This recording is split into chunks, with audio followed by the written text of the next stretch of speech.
Sure, But what's man. going on right here? Yeah, this 1 of 4 right here. You know what I'm saying? Me and a few of my guys, we went in on this one. 1 of 4. Paid like a M for the motherfucker. Total bitch down. Redid the whole motherfucker. When we done, we was gonna be like 4.5 million. Have you ever worked a 9 to 5? Nah. Why? I mean, of course not now, but Never in my life I worked because I always been a hustler. I always know how to snowball across money, whether it's gambling, parlaying, selling some phones, selling some shoes. I've been a hustler in my life, you know what I'm saying? The job was never none that I was interested in. I never needed to.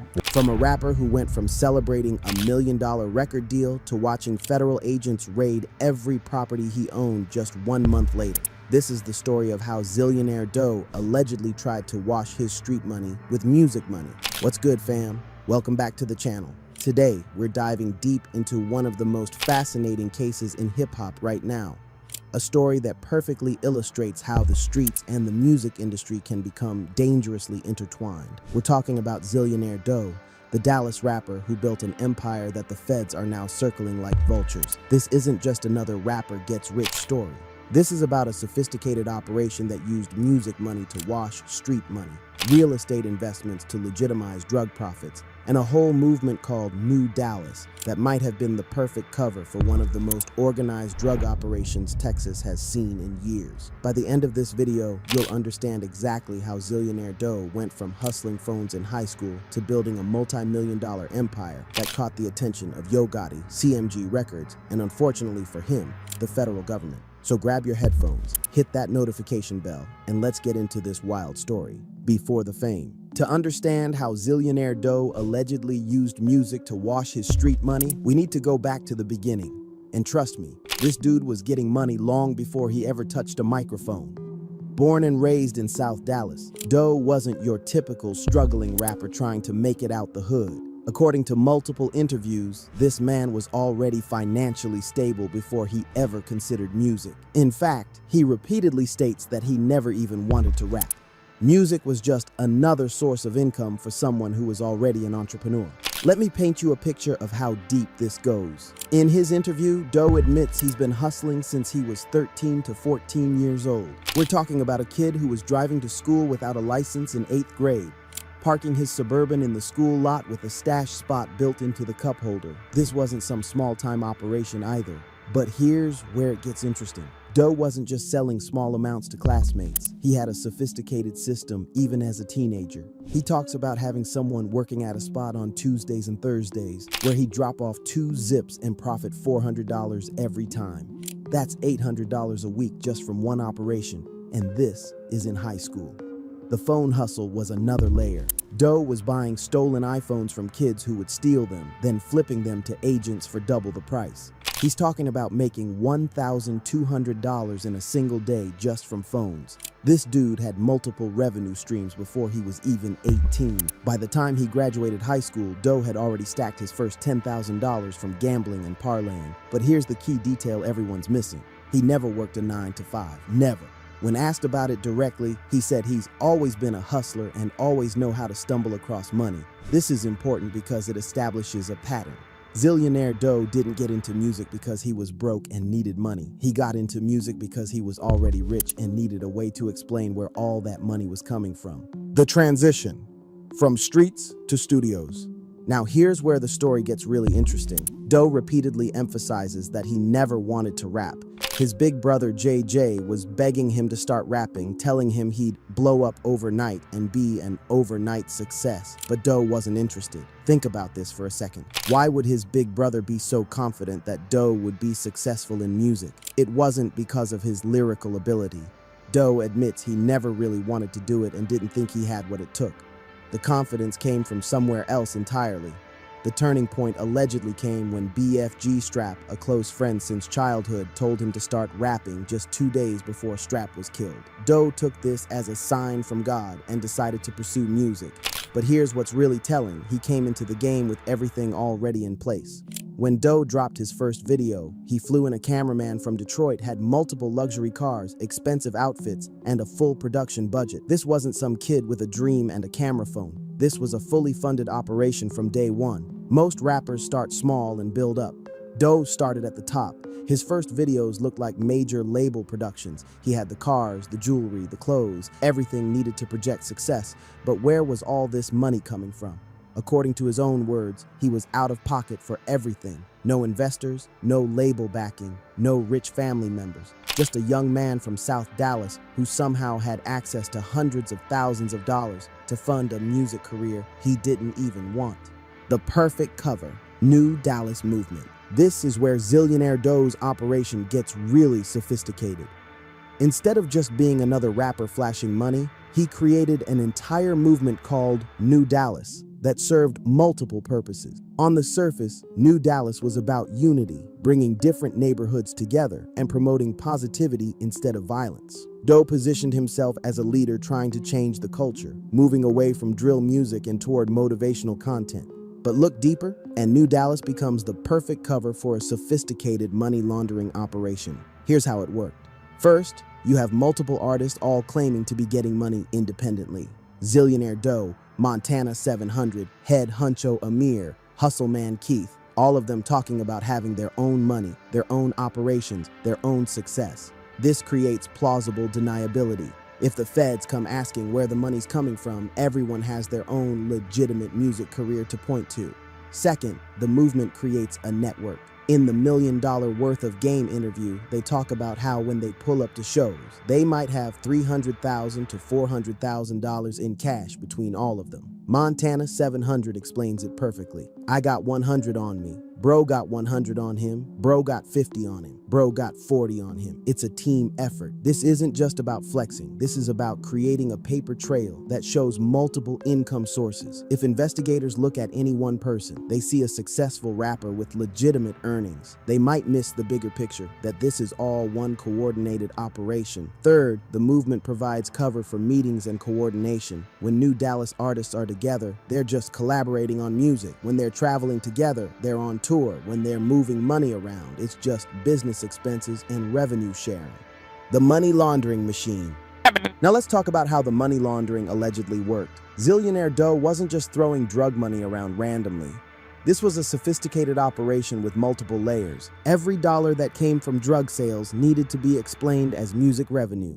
Show money, streaming royalties, merchandise sales, features, all of these create legitimate paper trails that can absorb large amounts of cash. Doe talks about getting $30,000 for shows, $20,000 for features. Even if these numbers are inflated, they create documentation that explains where the money's coming from. The IRS sees a successful rapper making legitimate income. Real estate investments. This is where it gets really sophisticated. Doe openly talks about his real estate investments, including a property in Preston Hollow that he and a few of his guys went in on for about $1 million. Real estate is perfect for money laundering because it absorbs large amounts of cash. Property values can be manipulated. Renovation costs are hard to verify. It creates legitimate assets that appreciate over time. When the feds eventually raided his properties, they were looking for more than just drugs and cash. They were trying to trace the money flow through these real estate investments. The genius of the New Dallas movement is that it created a network of seemingly independent businesses all supporting each other. When Montana 700 gets booked for a show, maybe Zillionaire Doe's company provides security. When Doe needs a video shot, maybe Head Huncho Amir's production company handles it. On paper, these look like legitimate business transactions between successful artists. In reality, they might be ways to move money around the network and create additional layers of documentation. All the flexing, all the jewelry, all the cars, this wasn't just ego, this was business. By publicly displaying wealth and attributing it to music success, they were creating a narrative that explained their lifestyle. When Doe talks about spending $45,000 on 3 Louis Vuitton outfits in 1 week, he's not just showing off. He's creating a public record that his wealth comes from music. If investigators ask where he got the money for expensive clothes, he can point to his successful rap career. The federal investigation. Here's where everything starts to unravel. On January 21st, 2024, Zillionaire Doe announced his signing to CMG Records with Yo Gotti. It was a huge celebration. The whole neighborhood came out, they were popping bottles, living their best life. But exactly 1 month later, on February 25th, 2024, the feds came knocking. And when I say they came knocking, I mean they hit everything. Multiple houses, multiple cars, multiple people. This was a coordinated federal operation. The timing is not a coincidence.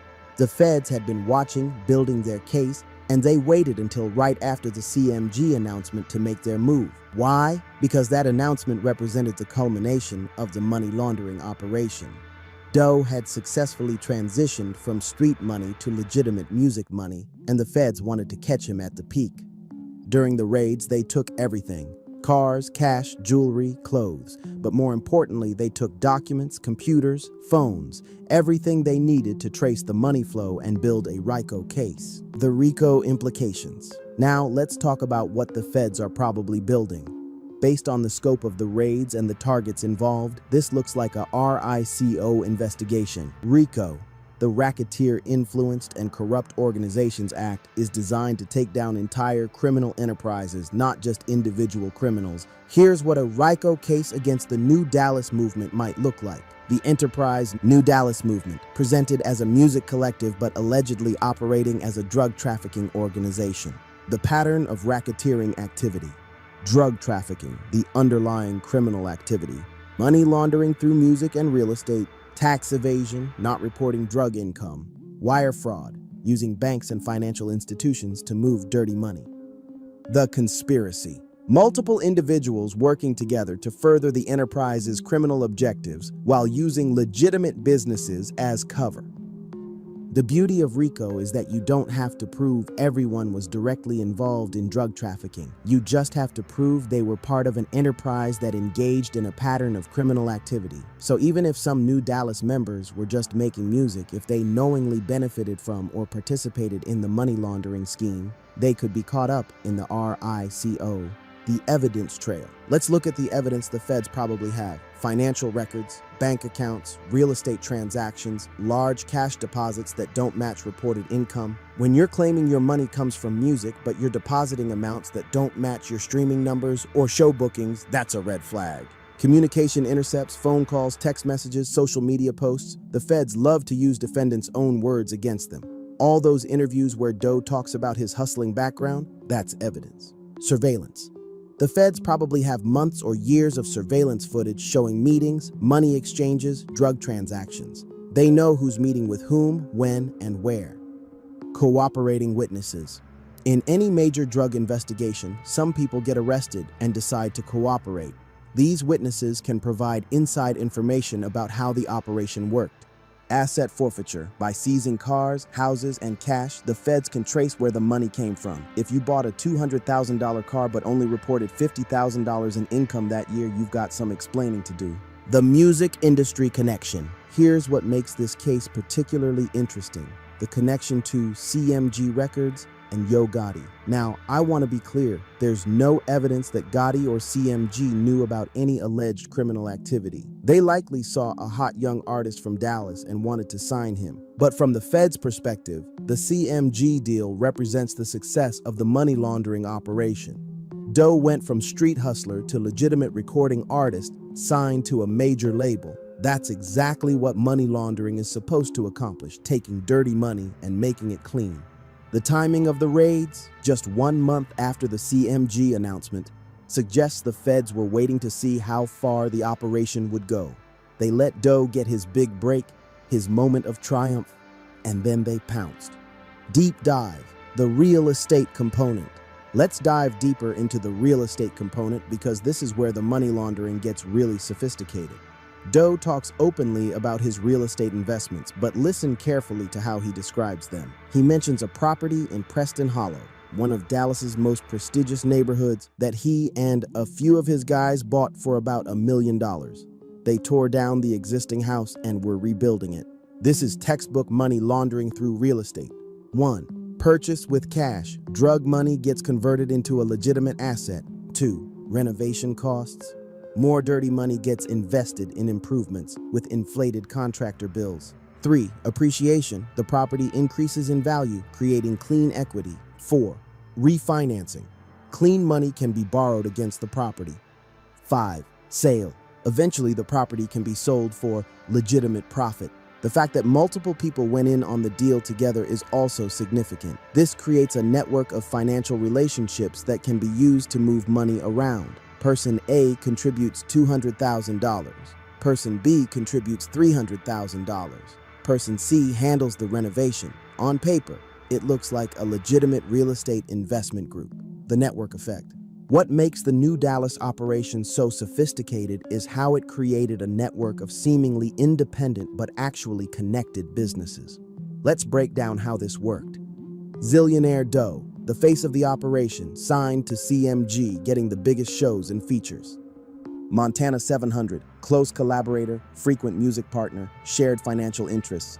Head honcho Amir, another key member with his own music career and business interests. Hustleman Keith, newer to the music but clearly part of the financial network. Each of these individuals has their own legitimate income source through music, but they're all connected, all supporting each other's careers, all moving in the same circles. This creates multiple layers of plausible deniability.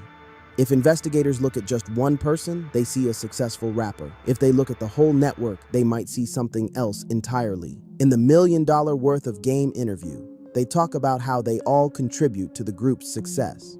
When they show up to events with hundreds of thousands in cash, it's not one person, it's the whole crew contributing. This is brilliant from a legal standpoint because it makes it harder to prove any one person is the leader of a criminal enterprise. Everyone appears to be an independent operator who just happens to work closely with the others. The social media paradox. One thing that's fascinating about this case is how much evidence the defendants created themselves through social media and interviews. Every time Doe posted about his expensive clothes, every time he talked about his real estate investments, every time he flexed his wealth, he was creating evidence. The feds love this stuff because it shows a lifestyle that doesn't match reported income. If you're claiming your money comes from music, but you're spending more than successful artists who've been in the game for decades, that raises questions. Doe talks about spending $45,000 on outfits in 1 week, buying $1 million properties, always having the latest cars and jewelry. For most rappers, this would be aspirational flexing. Fake it till you make it. But Doe was actually living this lifestyle from day one, which suggests the money was coming from somewhere else. The problem is that this lifestyle documentation becomes evidence in a money laundering case. Prosecutors can point to specific purchases and ask, where did the money for this come from? Show us the legitimate income that funded this purchase. The Dallas drug trade. To fully understand the Zillionaire Doe case, we need to understand the larger context of the Dallas drug trade. Dallas has been a major hub for drug distribution for decades, sitting at a strategic crossroads between Mexico and the rest of the United States. The city's proximity to the border makes it a natural entry point for drugs coming from Mexican cartels. Interstate 35 runs straight through Dallas, connecting it to major markets in the north and south. This geographic advantage has made Dallas one of the most important cities in the American drug trade. What makes the New Dallas operation potentially significant is how it allegedly modernized the traditional drug distribution model. Instead of relying on street-level dealers and traditional gang structures, this operation allegedly used legitimate businesses and social media presence to create a new kind of distribution network. Think about how a traditional drug operation works. You have suppliers, distributors, street dealers, and customers. Each level takes a cut, and each level is vulnerable to law enforcement. The more people involved, the more chances for someone to get caught and cooperate. But what if you could streamline that model? What if you could use technology, social media, and legitimate businesses to reduce the number of touch points and create better cover? That's potentially what the New Dallas operation represented, a new model for organized crime in the social media age. The music industry provided the perfect cover because rappers are expected to have money and live lavish lifestyles. Nobody questions a successful rapper buying expensive cars or jewelry. Nobody wonders where a popular artist got the money for a $1 million house. The lifestyle is part of the brand. Here's something that investigators probably noticed early on. Zillionaire Doe's streaming numbers don't match his reported wealth or lifestyle. Let's do the math. According to industry estimates, artists make roughly 3 cents to 5 cents per stream on Spotify. That means you need about 250,000 streams to make $1,000. To make $100,000 from streaming alone, you'd need 25 million streams. Looking at Doe's Spotify and Apple Music numbers, his most popular songs have millions of streams, but not tens of millions. His entire catalog probably has somewhere in the neighborhood of 20 to 50 million total streams across all platforms. That translates to maybe $100,000 to $200,000 in streaming revenue over his entire career, before the label, distributors, and producers take their cuts. After everyone gets paid, Doe might have made $30,000 to $50,000 from streaming. That's not nothing, but it's nowhere near enough to explain the lifestyle he was living from day one of his career. Show money is where rappers make more of their income, but again, the numbers don't add up. Doe talks about getting $20,000 to $30,000 per show, which is good money for an independent artist, but he'd have to do 50 to 100 shows a year at those rates to generate the kind of income that matches his lifestyle. Looking at his tour history and social media, he's not doing anywhere near that many shows. Maybe 20 to 30 per year at most. That's another $400,000 to $900,000 annually, which again is good money but doesn't explain how he was living like a millionaire from day one. Features and collaborations bring in additional revenue, but not enough to close the gap.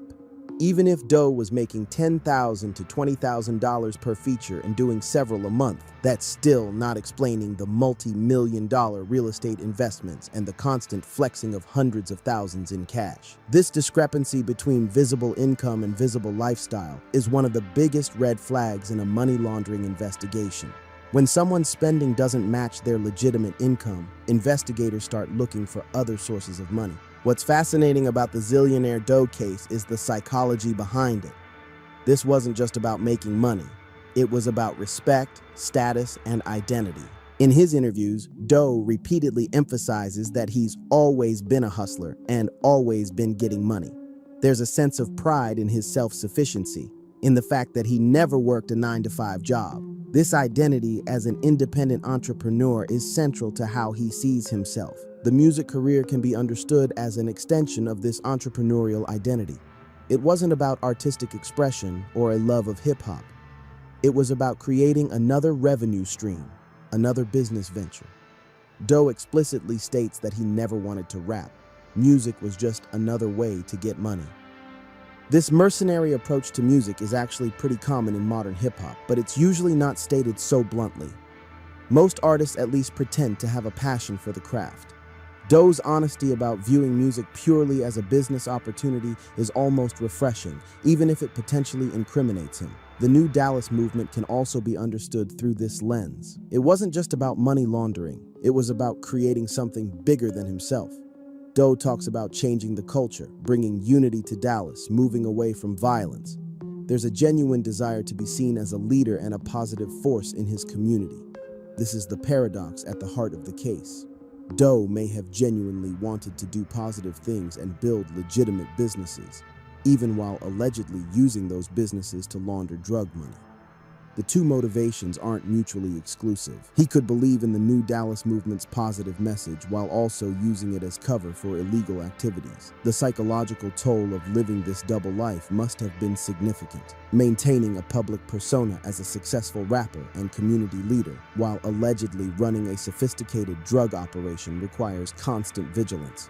Every interview, every social media post, every public appearance has to be carefully managed to maintain the illusion. The Zillionaire Doe case is part of a larger trend of federal prosecutors using RICO statutes to target hip-hop artists and their associates. Understanding how this case fits into that pattern is crucial. The most high-profile recent example is Young Thug and the YSL-RICO case in Atlanta. Prosecutors argued that YSL was not just a record label but a criminal street gang responsible for murders, drug trafficking, and other violent crimes.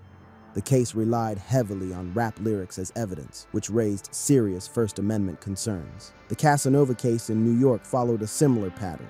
The Brooklyn rapper, born Caswell Sr., was indicted as part of a RICO case against the untouchable Gorilla Stone Nation gang. Prosecutors alleged he wasn't just affiliated with the gang, but an active participant in racketeering activities.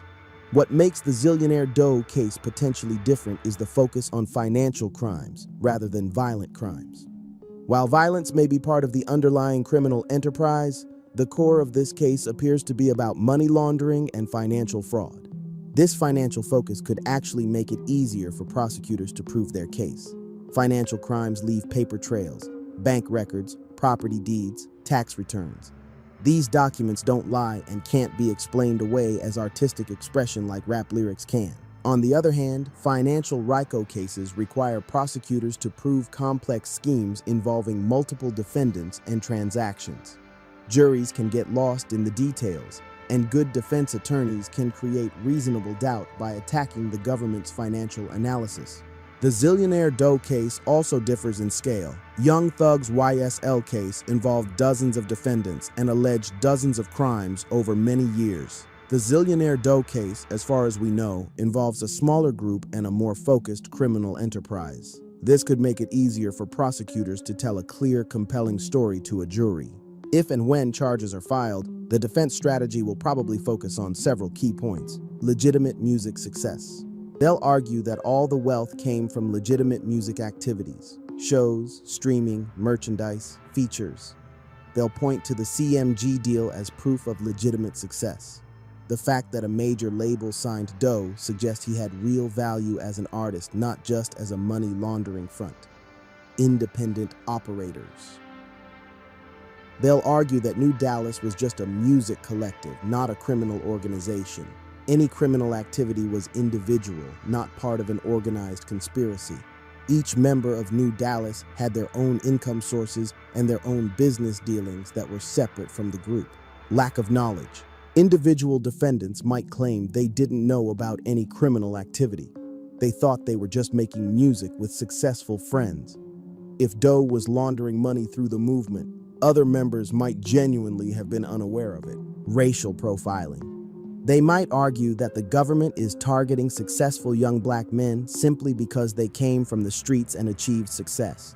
The defense could point to the long history of law enforcement targeting hip-hop artists and argue this is just another example of that pattern. Alternative explanations. For any suspicious financial transactions, the defense will offer alternative explanations. Large cash deposits, that's show money. Real estate investments, legitimate business ventures funded by music income, expensive purchases.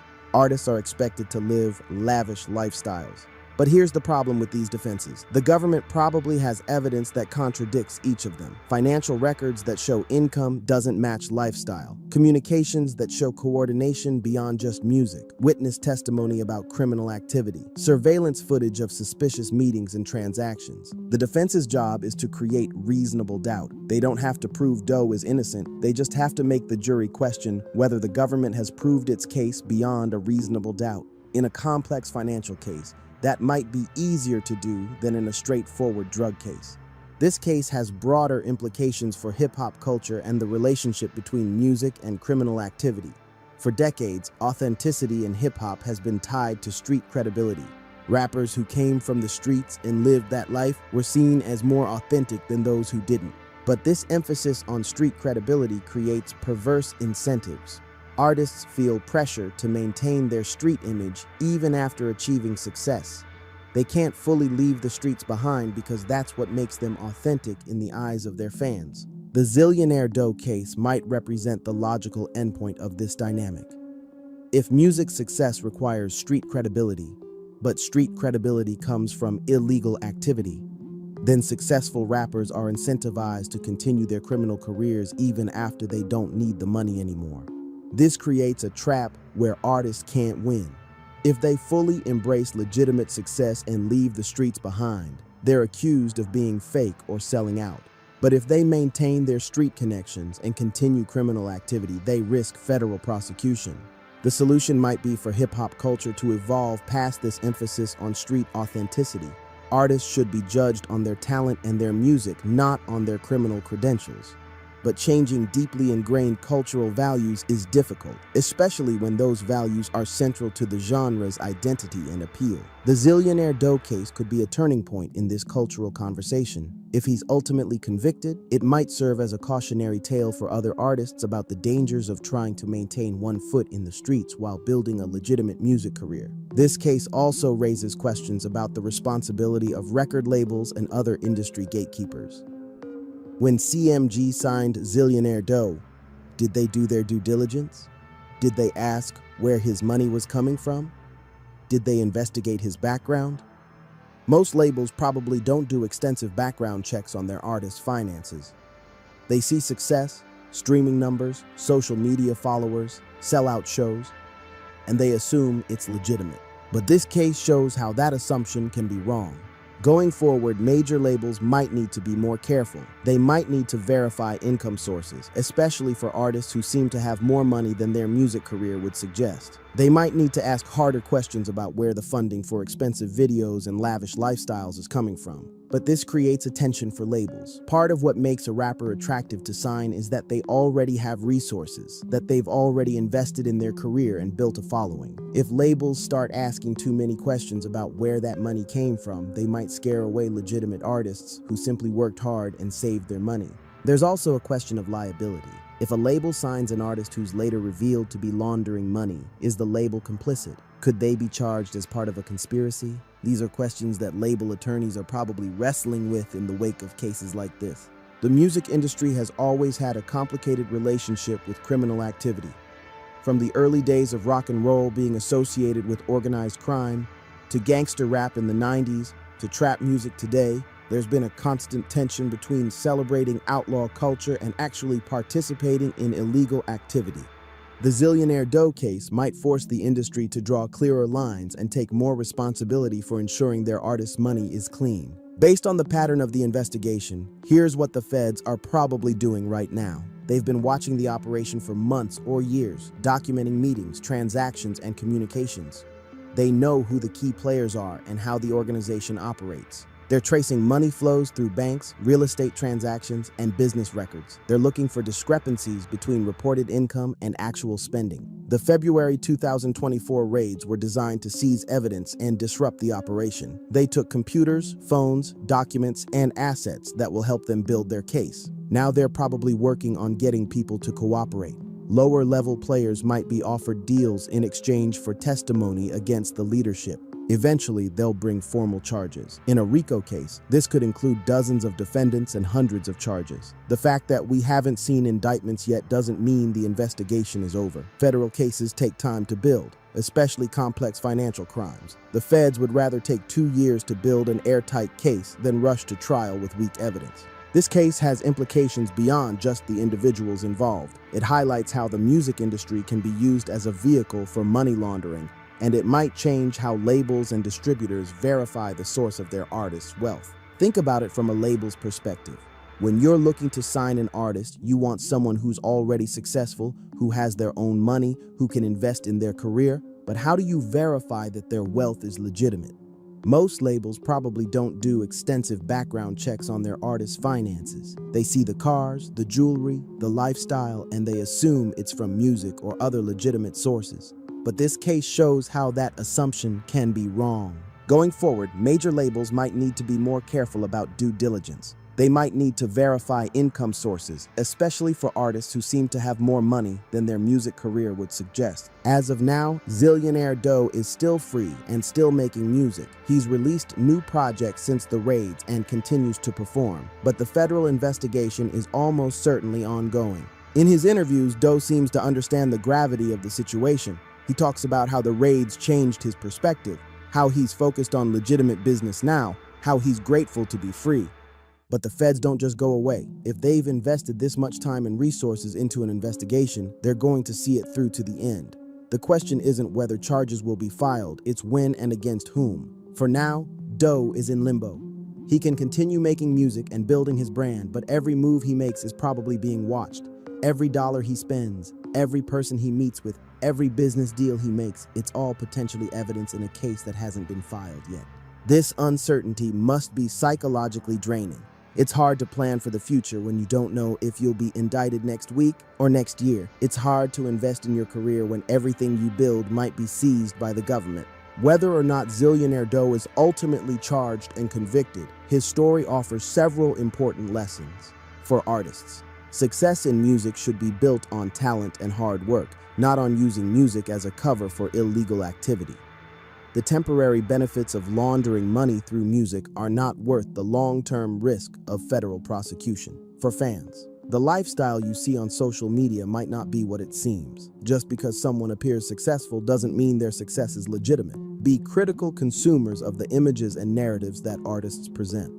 For law enforcement, hip-hop culture and criminal activity are not the same thing. Investigators need to be careful not to criminalize success or target artists simply because of their background or their lyrics. At the same time, they need to be alert to cases where legitimate businesses are being used as fronts for criminal enterprises. For the industry, labels, distributors, and other industry players need to do better due diligence on their artists' financial backgrounds. The industry can't turn a blind eye to obvious signs of money laundering just because an artist is hot or has a large following. What happens next in the Zillionaire Doe case will likely set precedents for how similar cases are handled in the future. If the government successfully prosecutes a RICO case based on money laundering through music and real estate, it will send a message to other artists who might be engaged in similar activities. On the other hand, if the case falls apart or results in acquittals, it might make the government more cautious about targeting hip-hop artists and their business operations. Either way, this case represents a new frontier in the intersection of hip-hop and law enforcement. It's not just about drugs or violence anymore, it's about sophisticated financial crimes that use the music industry as cover. The story of Zillionaire Doe is still being written. We don't know how it will end, with convictions, acquittals, or something in between. But what we do know is that this case represents something new in hip-hop, the use of music success as a sophisticated money laundering operation. Whether Doe is guilty of the crimes the feds are probably investigating, his story illustrates how the lines between legitimate success and criminal activity can become blurred. It shows how the music industry can be used as a vehicle for financial crimes and how federal investigators are adapting their tactics to address these new challenges. For now, Zillionaire Doe remains free, still making music, still building his brand. But somewhere in a federal building in Dallas, investigators are probably still building their case, following the money trail, and preparing for what could be one of the most significant RICO prosecutions in hip-hop history. The question isn't whether the feds are coming, they're already here. The question is what they'll find when they finish building their case, and whether the empire that Zillionaire Doe built will survive the scrutiny. One thing's for sure, this story is far from over, and when the final chapter is written, it might change how we think about success, legitimacy, and the price of trying to wash street money with music money. That's all for today's Deep Dive, fam. What do you think about this case? Are the feds right to investigate, or is this another example of successful Black artists being unfairly targeted? Let me know in the comments below. Don't forget to like this video if it opened your eyes to something new, subscribe for more in-depth content like this, and hit that notification bell so you never miss an upload. Until next time, stay safe out there, and remember, the streets are always watching, but so are the feds.